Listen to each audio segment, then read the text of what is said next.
Friends, I am so glad that you are here today. And whether you are listening in person with us or you are choosing to come in a little bit later and listen when it works for you, either watching or listening in as a podcast, we are so glad that we are together during this time. I'm so pleased that today's guest is going to really be talking deeply about something that all leaders deal with, all entrepreneurs deal with. Actually, all of us, even people who might consider themselves a little bit more hermitage, also deal with relationships. So as I bring in Jenny Alday Townsend, I'm just super excited that you are here. The changes that have happened in your life over the course of your life, as you have looked at all the different pieces, I would so love for you to start a little bit about telling us about how you got to where you are today, friend. Awesome. Well, thank you, first of all, for having my name is Jenny Townsend. I reside in Sarasota, Florida. I am the owner of a music school, and I started that journey back in 2015 with a business plan, ready to risk it all, and super passionate about the work and the things that was going to do. And that became my life, my passion, my everything, my love. And I got so wrapped up into this passion project and this dream company that I forgot that I was married. I forgot that I was a daughter. I forgot that I had friends. Like nothing else mattered besides the success of my company, which I'm happy to report 9 or 10 years later is super successful. I went Yes, from it working, is. 80 plus hours a week to maybe like 20 or 30. And I have an entire team, which started as a one woman show. So through the process, things happened and my marriage took a hit because I wasn't home and my husband and I were growing apart.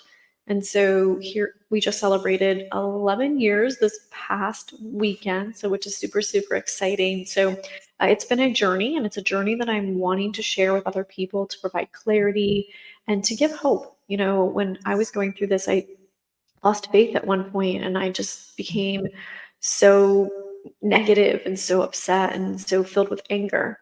And here I am, 5 or 6 years after that, with a really, really warm heart and just so loving and just happy to be where I am at today. Mhm. I so appreciate you sharing that background and particularly framing it that this is about giving clarity, providing hope, being a flashlight at the end of the tunnel for somebody, because all of us have relationships, and all of us, whether they are work relationships or personal or ones that are both, all of us have periods or stretches in our journey that things are just not particularly how we want them to be or how we envisioned that they were supposed to be. And you've actually written a book about this as well called Stroke It, and it's a bestseller on Amazon. I'm so proud of you. In this place, what did you find to be the pieces that began to cause the pulling away? You alluded a little bit to it, but if you can go a little bit more into depth of things that you began to notice that was pulling at the fabric of this incredible relationship. So when you say that, are you talking about like my company pulling me away from my home life, or like where was I noticing that my home life was disappearing and somebody else was starting to take an interest in it? I think both of those, I think that they dovetailed together. I would think. I'll let you Okay. share your story. Yeah. So, I had a passion. I developed a business plan, and it's really hard for some individuals to find that passion project and to make a career out of it. So So I true. considered myself really fortunate, and I was just able to take advantage of learning experiences and different roles that I've had with for-profit, nonprofit companies. And all of those roles that I had all in my 20s and early 30s really were getting me ready to launch my own company where I could do it and I could do it full force and I could be super successful at it. And I had been working on that plan for 6 or 7 years. So when I was finally able to leave corporate and go and start it, I just was just so it was so fun. I just wanted to do it all the time. And I wasn't paying myself either. I didn't add myself to payroll till 3 years in, when things started to go sideways with my husband. So I just was so fulfilled by my role. I didn't need necessarily anyone. I didn't need those relationships that I had had, I just was so fulfilled with the work that I was doing because I was creating so many opportunities. I was changing lives. I was inspiring people. I was creating jobs. That was really, really fulfilling. And during that time period, I just, like I said earlier, like I just forgot that I was married and I forgot that other people wanted to spend time with me and that they valued me and they valued the time Mhm. together. So it was, in January of 2018 when I had a meeting with one of my mentors. And it's like, Jenny, you're at a point where you really need to start spending some time at home. And he told me to watch this movie called The Intern. And I didn't watch it. I didn't know what he was talking about, which I thought was weird. It was almost like everybody knew what was going on in my life except me. And not that I didn't speculate, but my husband was having an affair with a coworker that was going on for several years. And I speculated it, but I just didn't really care. I was so into my own world. And then, when you speculate something, then when you know it's happening, it's a completely different mindset shift. And Yes. you are just the emotions start to sink in, and then you start to think, oh my God, what have I done? What did he do? Like, how did we get here? And so through that process of like the discovery, I became very angry. I stepped out of my company. I contemplated selling my company, contemplated divorce. I contemplated all these things. And I forget what the shift was, but at one point I was like, I need to just slow down. And I need Mhm. to think about who I am. What do I want? Who do I want to be? And what do I want my future to look like? And who do I want to be in it? And Right. I would encourage anybody that's going through this type of struggle to take a pause. Don't rush any decisions and Yes. really sit in and think about Mhm. you. And there was a lot of ownership that I had to do. I had to acknowledge my role as a wife. I had to acknowledge my role as a friend. I had to acknowledge my role as a leader and an employer. And there was just so much going on at that moment. So, um, yeah, taking a step back and really evaluating all aspects of my life was a game changer for sure. And that led to the recovery process. Yeah. I love that you are so willing to share your story and to talk about your own journey of ownership inside of that. The piece that I also hear inside of that, Jenny, is you remembering and perhaps in some ways uncovering a different version of who you are and coming to a more authentic space of that. And I think that that's one of the most beautiful things that a human being can do is for us to take off these layers of who people expect us to be. And sometimes those expectations and who we are absolutely line up. Emily Post and etiquette, right? I think that those were complete lineups of things.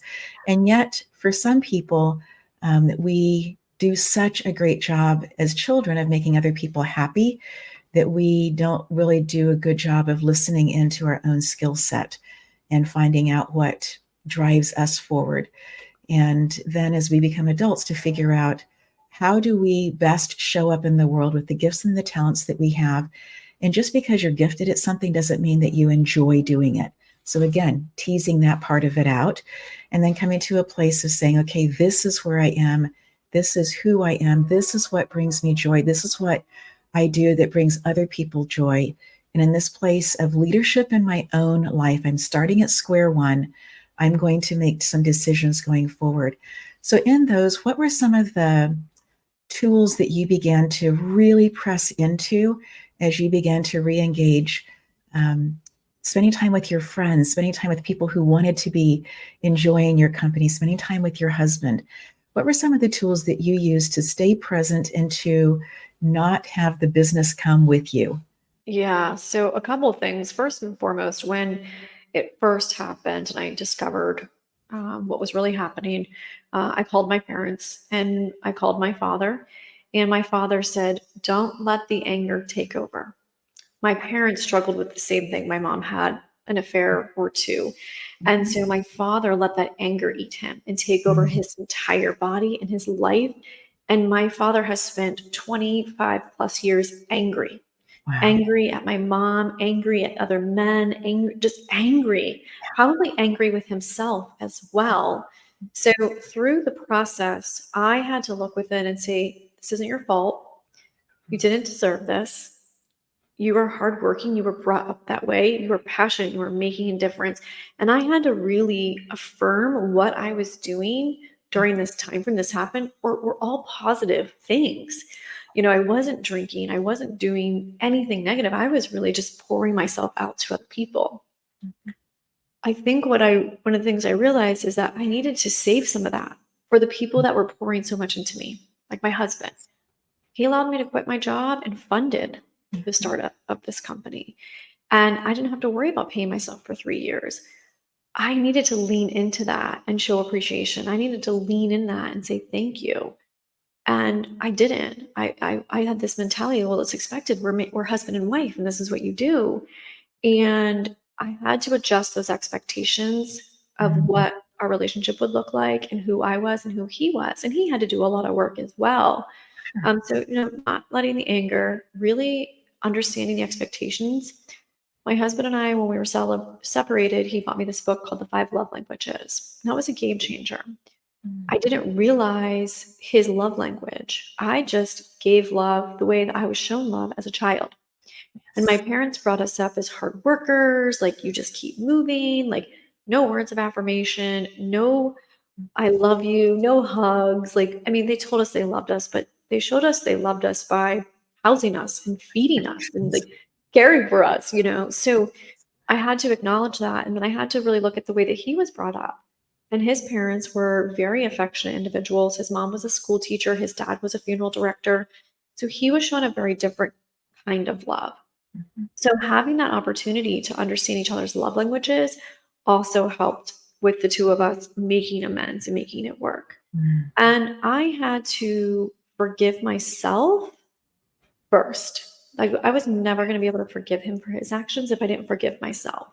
And that means like forgiving myself for not being present or being more consumed with my career or being angry. Like I had to stop being angry with myself because I was like, you knew this was happening and there was just so much. And I had to forgive myself because I did fail as a wife in a way. When we did our vows, we said certain things and I went back on them and he did too as well, obviously. So, going back through that process and really identifying those key things. So once again, love languages, expectations, and, not letting that anger take over and spending a lot of time with myself. I did a lot of meditation. I did a lot of sound bath healing. And I'm type A personality. I was like, no way am I going to be able to meditate. I started with 2-minute videos. Then I went to 5-minute videos. Then I went to 10, and then I was able to work it up. Yeah. And that was a really great way to change my mindset and a way to manage the triggers. Because when you go through this, you're triggered. And so I was able to reset the mind and say, I am loved. He does love me. We made mistakes. We can move forward. The present day as we are together, we have a great relationship. I had to replay those words so many times to manage that triggers, which also helped with the recovery process. Jenny, you are sharing such deep truths. And when we come back after this short break, I would love for you to share any advice that you have for people who are finding themselves being just so consumed by something, even if it's a really, really good something, that they have also forgotten how to reflect back into the people around them, the people who are pouring into them. We will be right back.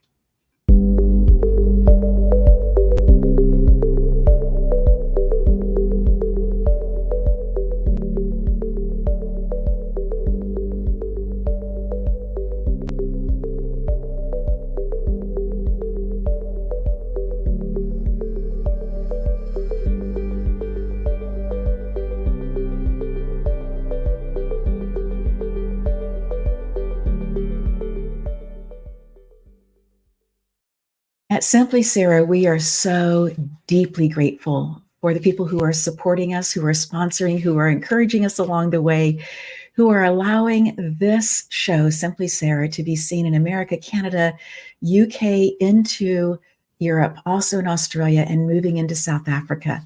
We are so deeply grateful for Field Trip. We are deeply grateful for Hudson Naturals. We're also deeply grateful for Glass Arts Collective. All of them are supporting what we are doing, and we are just so amazingly grateful and celebrate you celebrating what's taking place here. As we are bringing back in Jenny, the conversation has been one about relationships. It's been about taking responsibility. It's also been about listening to the wisdom of those who have gone ahead of us. Jenny calling her dad and him saying, don't let the anger overtake. Don't let it overwhelm. Don't let it be the thing that you only think about day and night. Feel the anger, but don't let that be the focal point on which you make the next decisions in your life.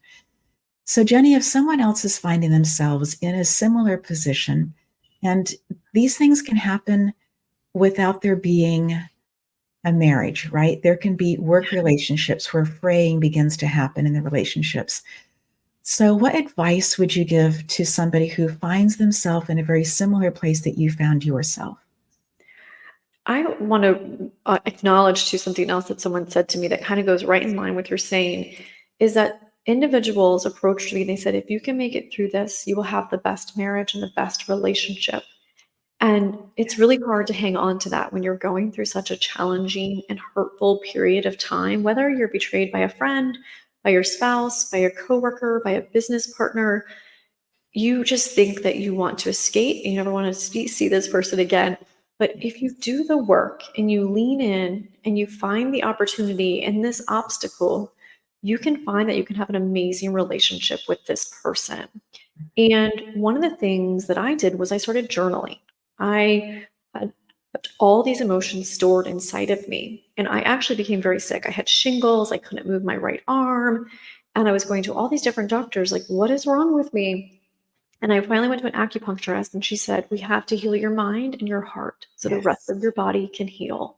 Yes. She said, you've got to start releasing these emotions because you get to a point too where it's like you don't want to talk to your family about it all the time. They're kind of sick of hearing about it. It's like, Yes. and then it's like your friends, then you have your therapist, but you need to release a lot on a daily basis throughout the day. So that's when I started journaling. I started writing out my emotions. I started writing letters. I started writing out thoughts. And slowly I started to feel much better. And I had never been a writer. I was like a C student. I was like, I'm never going to be able to write anything that's actually good. Um, and I just started writing. And then the whole idea of turning this obstacle into opportunity led to me writing a book about it, which I would have never thought. So if you're going through something similar, I would say look for the opportunity. What are you being taught?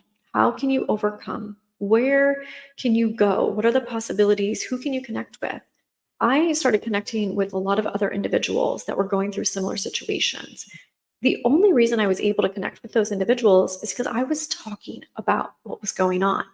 So many people are afraid to share their struggles with another person because they fear shame, they fear judgment, they feel people are going to lose respect. So those there are people that are going to do that, but if you find the right people, they're going to support you, they're going to guide you, they're going to encourage you, and they're really going to show you love and support, and they're going to open up to you. And once they start opening up, we're going to see you're not alone. Most people have been through something similar, whether it's, an affair, and that affair could be with a person, it could be with a drug addiction, it could be with alcohol, it could be mine was a career. Right. So I would say lean into the opportunity, but Mm. also I encourage you to start writing. Not that you have to publish a book, um, but you never know. Your story could save someone, it could help someone.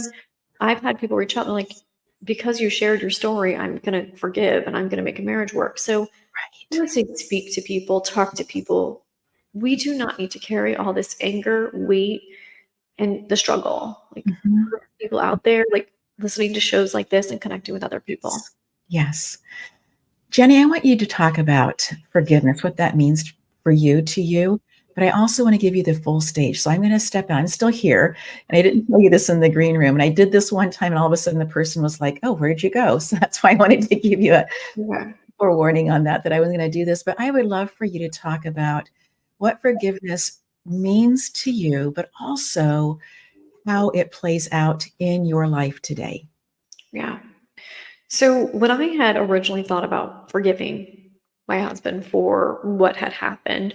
I couldn't fathom it. I was like, there's no way, no way I could do this.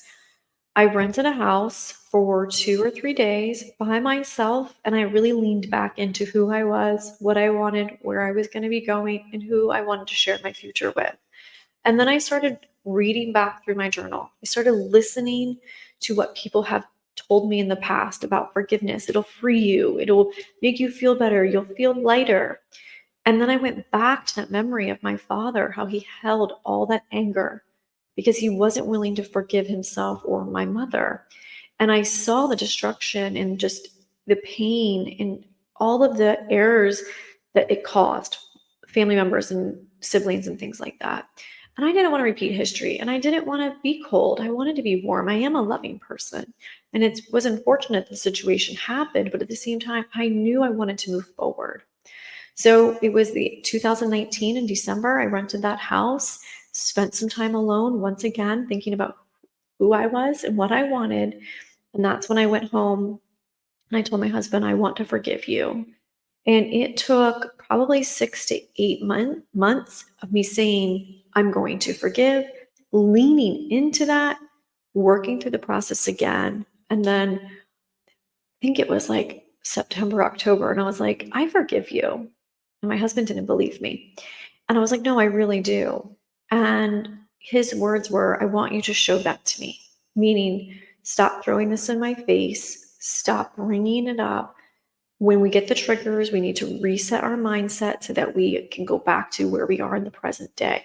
So even after I said I was going to forgive him, I had to make the actions. I had to do what I was saying. And that can be really, really hard to do as well because once you've been through this pain, you just want to lash out. And you have to remember if you're going to forgive someone, you have to forgive them fully. It doesn't mean that you're giving them a hall pass or you're saying, oh, it's okay that you did this and that you're going to forget it. It just means that you're willing to move on for your own well being and for their own well being, and that you want to set them free. I think also inside of that for myself was this coming to a place of understanding that, and for those who are sensitive might want to mute out just for a hot second here. In the Roman times, when they found somebody who was guilty, they would guilty of murdering somebody, they would take that body and chain that body to the person. And over time, the person who was still living then would become diseased and then die. I share that because that's how I felt in my 20s when I wasn't forgiving. I was carrying not only my guilt and my anger and my pain, I was also then carrying around this thing that was no longer serving me. And it wasn't until I understood that I could actually take the two of those and separate them. I could say, thank you very much for all of the life lessons. I will continue to learn wisdom out of this the rest of my life, out of the actions that have happened here in this period of time. But also inside of that, began to see that I was somebody who was worthy of being in relationships where things were open and clean. Mhm. They'll say that you're only, a friend reminded me of this last week, and she was saying it about herself. You're only as sick as your secrets. And so for me, of looking at my secrets, of feeling that I was completely unvaluable unless somebody else gave me value, right? And began to come into that space and doing the deep hard work, because it's not an easy thing to say, okay, let's get in there and start working on this. But seeing that the relationship that I had with myself was really unhealthy, and therefore the relationships that were mirroring back into my life were very unhealthy. And so when I began working on my own self and having that relationship with myself and cleaning that up, some of the other relationships just naturally fell away. I was talking differently. I was working on my mindset. I saw things differently. I began to have this little flashlight at the end of the tunnel and just began moving towards that pinpoint. And as I did that, it began to get larger, and I began to find more people who were walking this walk of, we can be in relationship, not necessarily agreeing in everything, but we can find such common ground. But it starts internally with ourselves. 100%. And I think the resentment part of things is challenging when you're going through something like this as well, because I know for me, we sold our we had to sell our house because we were getting divorced, and we sold our house right before COVID. So then, like, I live in Florida, so the real estate market just soared, and I was like, we missed out on this. And then it was like, then we couldn't buy a house because we didn't have the money, and then we were living in a small little condo, and it was like there were all these things, and it was like I was so resentful, Mm. and I had to release that completely and say, Yes. that was a stage, that was a season. We have a new home, which is beautiful and it's better than Yes. the other one. So, Yes. there's more things to come. So, releasing that resentment, because that's another thing that makes you super sick. And those emotions can really be challenging for your body, but your mind, and your soul, your mind as well. So, I would say releasing that. And when you forgive, I will tell you, I feel so blessed. I feel so amazing. I feel so happy. I feel so fulfilled, so content with our life where it is today. Not that I'm like, oh, I'm glad that it happened, but I am grateful for the opportunity that someone came into our life to disrupt it and remind us what's important. Yes. And sometimes we need that. It's a reality check. Mhm. I feel like it's important to acknowledge the person that's in your life. And that's the basis of the book, leaning in and letting people know they are valuable, they are important, they are loved. Sometimes we just get so used to life that we forget to acknowledge that. Yes. And we forget to love ourselves too through the process. So I think that was another thing that was pivotal as far as like the Mm. recovery process, to where I was able to forgive my husband, and Mhm. then where we were able to start rebuilding, because the rebuilding of the marriage kind of was happening, but I was like, if I'm not going to forgive you, then I can't be married to you. I wouldn't stay in that relationship. So we Right. were able to start rebuilding, 2020, 2021, and our relationship has gotten better every single year. I would Mm. say month, because we're leaning into each other, we're supporting each other, we're listening to each other's needs, and we're comfortable communicating it. I Mhm. feel like for a period of time too, we were just like, what's the point? Or why say anything? Or you don't want the fight. And so I think that communication has been great too, to Mm. where we are each other's priority. Our marriage is priority.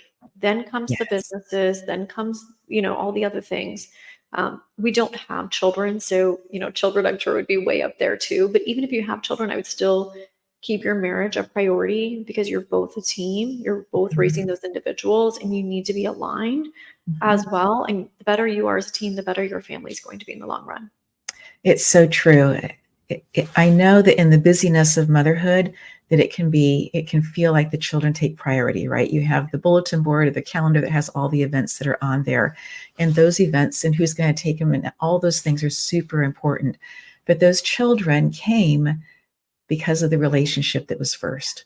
And so to keep that framework of remembering that we are maybe busy in the children part of life, but we are choosing to remember why these children are here and why we choose to pour into them, that desire for the next generation, all those pieces Yeah. that are happening there.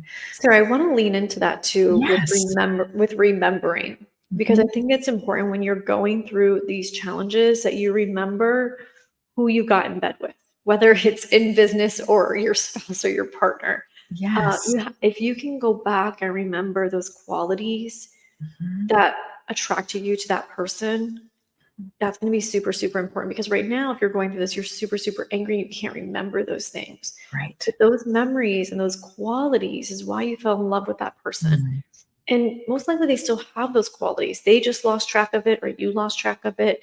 But there is a way to get those back and to be front and center as well. So you can fall back in love with that person, Mm. or you can find a way to make that relationship work. So I think too, when you're like going through the process of the recovery and kind of remembering how you got here, things like that, remembering who that person was in the beginning. And that could be hard if it's, if you've been married for 30 years or so. I mean, my husband and I were only married a few years when this happened to us. So they were still quite fresh for us. Mhm. But I think at the same time, if you can lean into that, that will be helpful Mhm. too. We have been married for 30 years, and I do remember the first time that I saw him and the thoughts that went through my mind. And I had heard about him. I hadn't met him before, right? And it was kind of a happenstance meeting. And just in that space, thinking, I'm going to marry him. And then I thought, that's just so illogical, you know? Um, but being able to come to, and there was a period of time that we hadn't really told each other that story. We hadn't talked about the beginning. We were so involved in all of the minutia of life and business and contracts and all of those kinds of things. Mhm. And, when we began talking about it again, I just felt like that there were these like long pauses of both of us kind of going, oh yeah, that is what that looked like and felt like. And those were the reasons. And, and then we did this. And so kind of retelling the stories. And I go back to growing up in Africa where we would out in the village, literally come around the campfire. There was certain periods of the year, particularly, that people would come around the campfire to tell stories. And that space of the next generation coming in to listen, and the elders, sharing theirs, and the younger ones, asking questions. And it took me back to that there would be these spaces between different stories being told, because we were in some ways reframing those stories based on what we knew now, but also we were looking back and kind of weighing out all of it, right? Of the then and the now, and how it all fits together. And isn't it an amazing journey that we call life? How did we get to where we are, right? Yeah. And yeah. I wanted to lean into what you were just saying too, because you're talking about the mentors and the coaches and the Yes. stories and the people that have all the wisdom. I Yes. would say too, one of the saving graces is that I do have a lot of mentors and I have a lot of coaches as well. They've been through some of these challenges. And so they were able to give guidance as well from like a business perspective, financial perspective, but then also from like the human perspective of like relationships. And you're going to want someone to spend your life with and things like that. So I think having mentors and coaches are super, super important, even if you don't have a business. I think just having them individually. And for anyone that does have a business that is an entrepreneur, this obstacle pulled me out of my business where I literally had to walk out and I had to trust the individuals within my organization. And I had hired one gentleman 1 month prior, not knowing what he was going to do, but I knew he had skill sets and I knew he'd be valuable. And I Yes. even said, I don't have a role for you right now, but I'm going to find one for you. Not knowing that 1 month later, I was going to have to walk out of my business.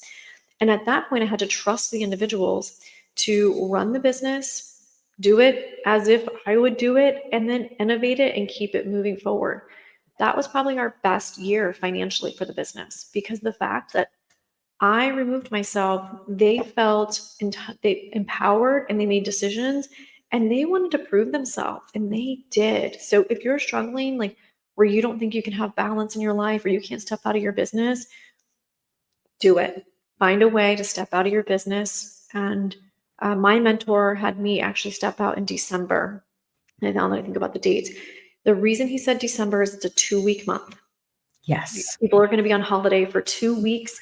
And so if anything goes wrong, you can say, hey, the holidays, or it's like 2 weeks, you can recover from that as well. So that's the perfect time to exit and test. People will either sink or swim, and the people that want to stay are going to rise up to the top. They're going to create opportunities. They're going to create processes. They're going to create an opportunity for the entire organization and for your company to grow. Communicate. Yes. Oh, that's just so good. My mind is just playing with all the different pieces and how you put them together, Jenny. It's just such wisdom that you are sharing here. During the time that you were stepping away, and December is the perfect month because for so many reasons and so many different companies, it is a 2 week. Not all of them are like that, but for the majority of them that I've interacted with, the first 2 weeks are busy. And then you have these, the different holidays that happen at the end of the month coming into the new year. What were some of the pieces of things that you found to be so important to make sure that you shared before you walked out the door? To be honest with you, I think I just left. I don't know if I really at that point, because we had some manuals that we created, but they were constantly changing, and it's like how they were formatted. Did anybody really follow them? I really had an individual that I had hired 3 or 4 months earlier. She was recent graduate of college, and then I had another individual that was 16 that had been working for me for 2 years. So I trusted that they knew enough things about the organization. And they weren't doing payroll. They weren't really doing bill pay or anything else like that. They were just taking care of like the front of the house, back of the house, as far as like the production, the concerts. But I knew at the end of the day, they were really great at customer service. They were going to figure it out. They were smart. And it was a sense of like boosting their confidence and creating a space for me to have balance in the future, knowing that I was going to have balance and I wasn't going to have to work all the time. And I was also a therapist for a lot of my team members, where if they could have just went and had a conversation, they could have solved it. And I was actually doing a disservice to my company. I was doing a disservice to my employees. So once I understood the benefits, outlined the benefits like for the teachers, for the clients, for my team, and for myself, I was bought in. I was like, I'm in. At this point, we're sinking anyways. Like, let's go. So I told them, call me if the place is burning down, but call 911 first. And I just trusted them. I think that if you have a good team of people that you can trust, and they've been there for a little while. One guy had been there for 1 month, one girl had been there 3 months, and the other one was a 16-year-old that'd been there for a year or so. So I don't really think there was much processes in place. It was just good luck. Yeah. And they did it. And they did it. Exactly. And as you were learning to trust yourself in a new way, you were giving them this gift of trust. And how beautiful that is that you could be exercising it so easily or so willingly in one arena as you were beginning to build that trust within yourself in a different way. Yeah, one of the individuals I actually hired, Tom, the 1 month prior, looking back, if we would have been working in tandem, like if I would have been there as the owner, the founder that had been doing everything a certain way for like 3 or 4 years, all of his new ideas, I would have probably been like, no.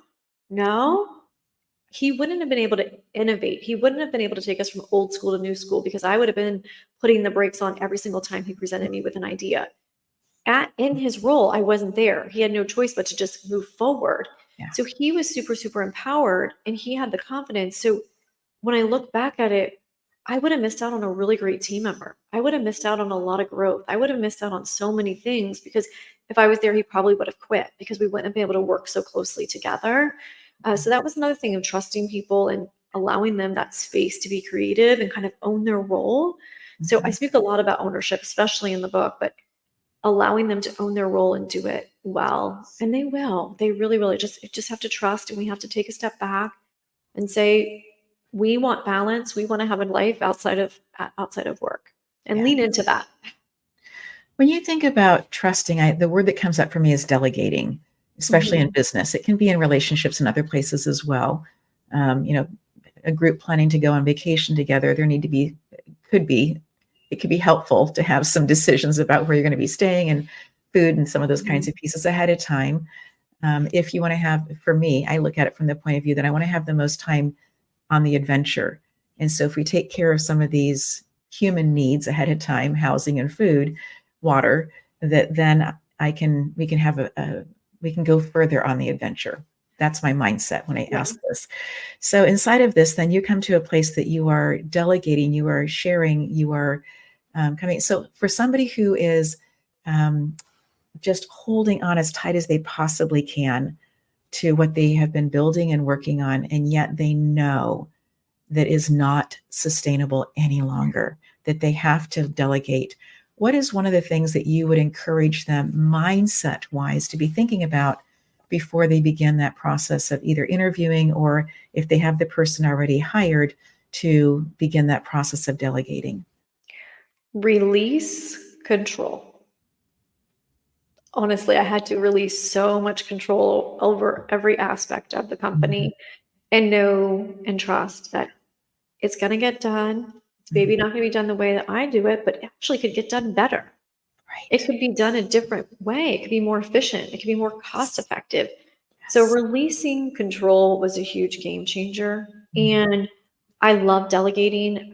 I think understanding the members of your team. So like, for instance, like it was myself, Kaylee, and Tom. So I was the visionary. Kaylee was one of the executors, and Tom would just put it all together for us as well. So we had a really great group of 3 people that just were able to work really well in tandem. So if you are running and you are managing and you're thinking about delegating, I would encourage you to do human design. I would encourage you to Mhm. do disc training with your team members. And we also did 360 reviews. And that's where my team rates me, I rate my team, and then people that report to them. So it's the three different Yes. peers or channels where you get rated and you get honest feedback. A lot of my team members actually didn't think that we valued them in certain ways, or they didn't think they were doing a great enough job because we forgot to tell them. Right. Yeah. So, it's super, super important. So I love one pagers. If my team listens to this later, which they will, I Yeah. love one pagers. It's really great for delegating. It gives like what the desired outcome is, Mhm. some ideas of how to execute it. It gives you the timeline and a little bit of instructions, like Mm. guidelines of like Yeah. how I would approach it, or I want these elements included. I don't mind how you do it, but I want these elements included into it. So those have worked really, really well for delegation and trusting the team. Mm. Jenny, I so appreciate you not just lining it out for us, but also giving what you use in that space. What a great tool that is for people who are listening in, who are thinking about how can I best move this forward, finding a way that you can give the thumbnail. This is the goal. This is the dream. This is Mhm. the vision. And here are some pillars of how I'm envisioning it. And I'm Mhm. guessing if they came back with different pillars, that you would have that they have there's a place to be able to have that conversation going back and forth of it. Because part of the whole thing of creating is that you have all of the pieces there, and then how are we going to put it together? It's like Legos, right? How are we going to put it together in order to make the castle or whatever it's going to be? Right. And I think if you have a good relationship with your employees Mhm. or with your employer where there is that level of trust and there's that safe space for Yes. communication and for disagreements. Mm. So my team trusted that they could come to me with ideas that they thought I would not like or I was going to oppose, but they knew they could bring them to me and then we would have a really great dialogue. And for me, it just takes me a little bit of time to buy into it. Most Right. likely, I'm going to buy into your idea, but I've got to, you know, digest it. I've got to really think about it for a little bit. So, understanding to your employer and how they receive Mhm. messages are super important. Yes. So, I want the three top important things. How much is it going to cost me? Why are Mhm. we doing it? And giving me the solution. But your Right. employer may want a lot of details. They may want a lot of research. So Mhm. having that environment where there is Yeah. those conversations that can be real and they can be timely and Mhm. also make a decision. Your team has worked hard to present you with something, make a decision. Yes. Don't sit on it for days, don't sit on it for weeks. Work in tandem, work together, move forward. And Mhm. I think that has been really great for our team as well. You just have to trust the people that you're working with and know that I'm going to say no, but I'm going to probably say yes more than I'm saying no. Right. I think that your team members value that, which Mhm. makes them value their place of work, which Mhm. makes that value is more than the monetary value because they know they can have that Yes. really great relationship with you. Yes, yes. And I find that no is most often not yet, not now. The timing isn't right.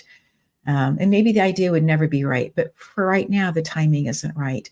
And as you were talking about, coming with solutions, American business philosopher Jim Rohn talks about, don't bring me your need, bring me your seed, right? So you Mhm. can come and you can tell me that you're unhappy or that something's not working well for you, but please don't just come with that and then walk away.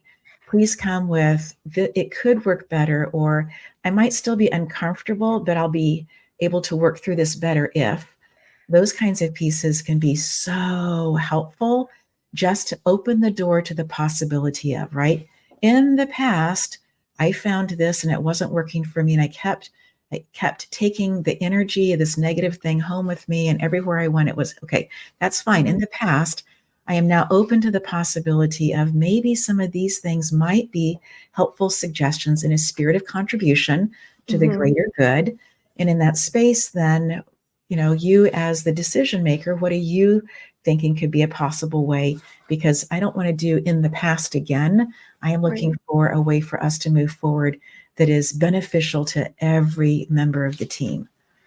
Right. And I 100% agree with that. And I want to just say too, when you are in tune with who you are and you're self-aware with how you carry yourself, the energy you bring to the table, Yes. that's going to make you a better leader. You're going to be more open-minded and Mhm. you're going to come to the table less stressed, less tense, and you're going to want to serve the people that are also wanting to serve you as well. So I think that's Yes. even more the reason for Yes. entrepreneurs, business leaders, CEOs, whatever role you're in, if you are managing people and you are have to work in tandem with them, is to make sure you're serving yourself first and foremost every single morning before you get to the office. So that way your mindset is clear, you feel good, and you're able to lean in to a lot of the conversations that are being had at the table that are going to benefit everybody, not just one person as well. So I think having that approach with your team members can also be super beneficial because you're taking care of yourself, which just means you're going to actually want them taking care of themselves first. Yes. So I've had a lot of different shifts through this process. I used to be someone that expected my entire team to work 40 plus hours, no lunch breaks. Right. Like they had children. I was like, too bad. We're here to work. And here I am, like 5 or 6 years later. And every morning I require my team to get outside. We do walking events, we do coffee breaks. Like we sit around and just talk shop and we talk about each other and really much into this mindfulness. And I have a channel on our Slack called Inspire. And Ah, that's where we post daily inspirational quotes, meditations, videos to enhance their mental health so that they can be the best they can be for themselves first and foremost, yes. then for others. Mhm. I love that you've brought up the words mental health, because I do think that part of, um, if we stay so focused on the one thing that we are building, that we suffer from that. We become anemic in some ways emotionally, but that also then pushes into the business.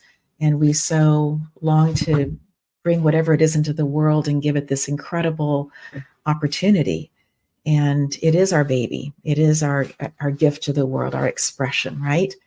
But we need to come from it. I believe we do better when we come from it from a higher perspective of Mhm. looking at the full health of the full being, of the full human. And that's a little bit of what you're talking about in your book, Stroke It, is that whole, and what you're sharing here even, is that space of, I cannot be so one faceted that I forget everything else in my life and then expect everything else in my life to be okay. It just doesn't work that way. And it's okay that it doesn't work that way. But now that we know the rules, now we know how to work inside of it, right? Exactly, exactly. And I feel like you're in a role, whether it's leadership at your household or leadership Mm, within a company as well, your leadership is going to be as strong as you are. yes. And first and foremost, you want to make yourself strong, your mind, body, and soul. So Mhm. taking that time is super, super important. And I do talk a lot about this in the book. Like, first and foremost is you, then your spouse, your employees, your employers, your friends, your family. You can have amazing relationships with people. And that's something that I value today. I Yes. value that quality time. I value those conversations. I value all of those people in my life. And for years, I didn't. I Mm, was just so busy. I was on that hamster wheel, yes. creating a life that I wasn't actually living. Mhm. And that is super important, is to live each day fully and Mm. with other people with a warm heart and just with grace. Like, I feel like sometimes we just forget to give ourselves grace and others in our life as well. That's so powerful, to be living every single day fully, to not just show up with just one thing that we're going to do, and no matter what, we're going to accomplish that, but to look at all the Mhm. different pieces that come into that day. Jenny, as we are coming to this point of closing up this particular chapter of many chapters to come of conversations, is there something that you'd like to reiterate at this point, friend? I would just like to say that if you are going through a challenging time, to lean in, find the opportunity. And I always tell everyone to acknowledge your role, Mm, accept the facts. It may be accepting the apology, avoid negative chatter, negative places, and, just people that may be not serving you in a positive way. And you will just live a happier life as well by just following those as well. And I have that as a free download, like a whole print out regarding those as well. But, Mm. I just want to encourage everyone to just look within and just choose you. Yes. Oh, I absolutely love that. Jenny, thank you so much. Look forward to reading your book. And Thank I'm you. just excited that you are taking everything that you have seen as obstacles and moving them into opportunities, and for that gift that gives to all of us to look at our own obstacles and consider how could these become opportunities that open doors for immense greatness. Absolutely beautiful. Thank you. Friends, as we come to wrapping up our time together, I want you to know how valuable you are, no matter where you are in your journey, no matter what you are working on in this space. I invite you to put a hand on your gut and one on your heart, and to be connecting your intuitive gut in with your emotional heart. We have this thing called a vagus nerve that moves all this information, all these beautiful things from our gut up to our brain. In fact, we call our gut our second brain, and there's so much more serotonin and dopamine there than there is inside of our brain.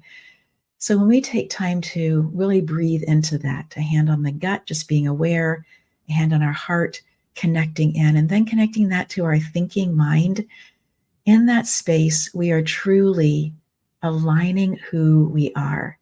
And then the words that we speak become so much more representing who we truly are in the space that we are in. Thank you so much for being here, for enjoying this particular conversation, and we are so grateful for you.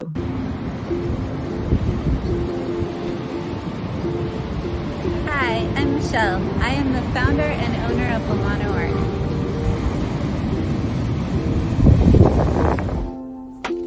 I began this business over 20 years ago. I specialize in paintings of all kinds. I make murals, portraits, and live paintings. My specialty is color and also telling a story.